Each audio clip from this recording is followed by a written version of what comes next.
अस्सलामुअलैकुम व्यूअर्स, मैं हूं आपका टीचर ज़ुबैर वहाब और आप देख रहे हैं ऑनलाइन टीचिंग यूट्यूब चैनल। आज हम सूरह अनफाल की आखिरी आयत पढ़ेंगे, आयत नंबर 70 से 75 तक। तो आइए देखते हैं कि इस आयत में अल्लाह ताला ने क्या इरशाद फरमाया है। आयत नंबर 70 से इरशाद है, ऐ पैगंबर, जो कैदी तुम्हारे हाथ में गिरफ़्तार हैं उनसे कह दो, अगर खुदा तुम्हारे दिलों में नेकी मालूम करेगा तो जो माल तुमसे छीन गया है उससे बेहतर तुम्हें इनायत फरमाएगा और तुम्हारे गुनाह भी माफ़ कर देगा और खुदा बख्शने वाला मेहरबान है। और अगर ये लोग तुमसे दगा करें तो ये पहले ही खुदा से दगा कर चुके हैं, तो उसने उनको तुम्हारे कब्ज़े में कर दिया। और खुदा दाना और हिकमत वाला है। जो लोग ईमान लाए और वतन से हिजरत कर गए और खुदा की राह में अपने माल और जान से लड़े, और वो जिन्होंने हिजरत करने वालों को जगह दी और उनकी मदद की, वो आपस में एक दूसरे के रफ़ीक हैं। और जो लोग ईमान ले आए लेकिन हिजरत नहीं की, तो जब तक वो हिजरत ना करें तुमको उनकी रफ़ाकत से कुछ सरोकार नहीं। और अगर वो तुमसे दीन के मामलात में मदद तलब करें तो तुमको मदद करनी लाजिम है, मगर उन लोगों के मुकाबले में कि तुम में और उनमें सुलह का अहद नहीं करनी चाहिए। और खुदा तुम्हारे कामों को देख रहा है। और जो लोग काफिर हैं वो भी एक दूसरे के रफ़ीक हैं। तो मोमिनो, तुम ये काम ना करोगे तो मुल्क में फितना बर्पा हो जाएगा और बड़ा फसाद मचेगा। और जो लोग ईमान लाए और वतन से हिजरत कर गए और खुदा की राह में लड़ाइयाँ करते रहे, और जिन्होंने हिजरत करने वालों को जगह दी और उनकी मदद की, यही लोग सच्चे मुसलमान हैं। उनके लिए खुदा के यहाँ बख्शिश और इज़्ज़त की रोज़ी है। तो आइए नाज़रीन देखते हैं कि पहली आयत में क्या उस पढ़ते हैं कि अल्लाह ताला ने फरमाया, ऐ पैगंबर, जो कैदी तुम्हारे हाथ में गिरफ़्तार हैं उनसे कहो, वो अगर खुदा तुम्हारे दिलों में नेकी मालूम करेगा तो जो माल तुमसे छीन गया है उससे बेहतर तुम्हें इनायत फरमाएगा। तो ग़ज़वा बदर में मुसलमानों के हाथ जो 70 कैदी लगे, उनमें रसूलुल्लाह सल्लल्लाहु अलैहि वसल्लम के चाचा हज़रत अब्बास और आपके 2 भतीजे अकील और नौफिल भी थे।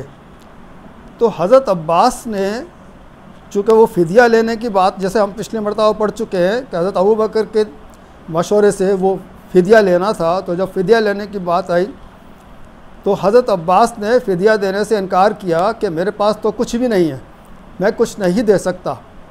तो आप सल्लल्लाहु अलैहि वसल्लम ने उससे वो बात याद दिलाई कि जो तुम मालो मता अपनी बीवी के पास जो है वो छोड़कर आ गए हो, तो वो तो आपका ही है ना। तो फिर उन्होंने ये कहा कि अच्छा, फिर उन्होंने वो अपने फ़िदिये की रकम अदा भी की।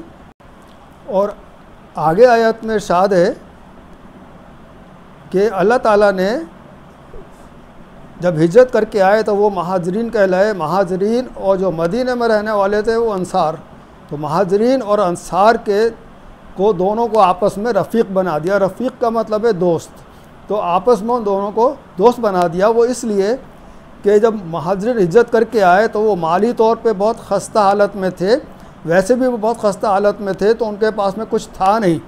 तब आपने जो है अल्लाह ताला ने जो है इरशाद फरमाया कि ये अंसार और महाजिर एक दूसरे के रफ़ीक हैं। तो अंसार ने, जिसके पास 2 मकान थे, उन्होंने 1 मकान महाजिर को दे दिया। जिसके पास कुछ कारोबार था, अपने कारोबार में उसको हिस्सा डाल दिया या उसको अपना कारोबार करा दिया। तो इस तरीके से महाजिर और अंसार आपस में दोस्त बने और एक दूसरे के रफ़ीक और मददगार ठहरे। लेकिन उसमें एक अल्लाह ताला ने कहा कि जो हिजरत करके आ गए हैं वो सिर्फ़ अंसार और महाजिर के एक दूसरे के दोस्त हैं, लेकिन जिन्होंने जंग में हिस्सा तो लिया लेकिन वो हिजरत करके नहीं आए, तो उनको कुछ भी नहीं मिलेगा। लेकिन अगर वो आपसे मदद के तालिब हों, लेकिन यानी कुफ़ार उन पर जुल्म सितम करें, तो वो मदद के तालिब हैं, तो आपको मदद करनी लाजिम हो जाती है। लेकिन उस सूरत में भी कि अगर कुफ़ार से आपका कोई माहिदा नहीं है, अगर माहिदा है तो फिर तो आप कुछ भी नहीं कर सकते, लेकिन अगर आपका माहिदा नहीं है तो फिर आपको मदद करनी उनकी लाजिम है जो कि मक्का में रह गए हैं, तो उनकी मदद करना आपको लाजिम है ताकि वो दुश्मनों से महफूज रहे। तो इसकी जो है ना वो हमने आगे भी पढ़ेंगे, लेकिन इसकी बड़ी हिकमत है कि जैसे ही मतलब हिजरत करके आए तो महाजिर खस्ता हाल में थे, तो उन्होंने अंसार ने उनकी मदद की और उनकी इमदाद करके जो है उनको अपना भाई बनाया, दोस्त बनाया, रफ़ीक बनाया। तो मुसलमानों को जो है और ताकत जो है ना वो उसमें पैदा हुई, मुसलमानों के पास में और ताकत मतलब मुसलमानों की बढ़ गई। लेकिन बहुत सारे लोग जो है वो उन्होंने ग़ज़वा में हिस्सा लिया, लेकिन वो हिजरत कर कर नहीं आए मदीना, वो मक्का में ही रह गए। तो उनके लिए फिर अल्लाह ताला ने ये बाउंडनेस कर दी कि अगर वो आपसे मदद मांगे और कुफ़ार से आपका माहिदा ना हो तो आप मदद करोगे, लेकिन वैसे आप उनकी मदद नहीं करोगे जब तक कि वो हिजरत करके मदीना ना आ जाएं। अगर वो भी हिजरत करके मदीना आ जाएंगे तो फिर उनकी मदद करना आप पे लाजिम है कि जैसे अंसार ने दूसरे हिजरत करने वालों की मदद की। तो नाज़रीन, हमने ये आयत पढ़ी है 70 से 75 तक। सूरह अनफ़ाल आपकी मुकम्मल हो गई है। अगर आपको ये असबाक अच्छे लगे हों तो बराए करम इस चैनल को सब्सक्राइब कीजिए, बेल आइकन को प्रेस कीजिए ताकि आगे आने वाली वीडियोज़ आपको मुतवातर मिलती रहे। अस्सलामु अलैकुम वरहमतुल्लाहि वबरकातुहू।